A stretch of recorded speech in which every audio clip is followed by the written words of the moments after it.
कापुराची वाट ओवाळू तुझला स्वामी ओवाळू तुझला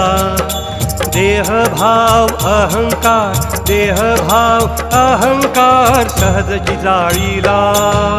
कापुराची वाट ओवाळू तुझला स्वामी ओवाळू तुझला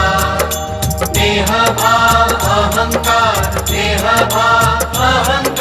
सहजची जाळीला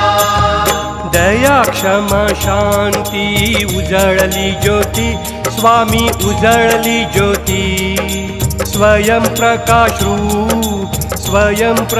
रूप स्वामी देखली मूर्ती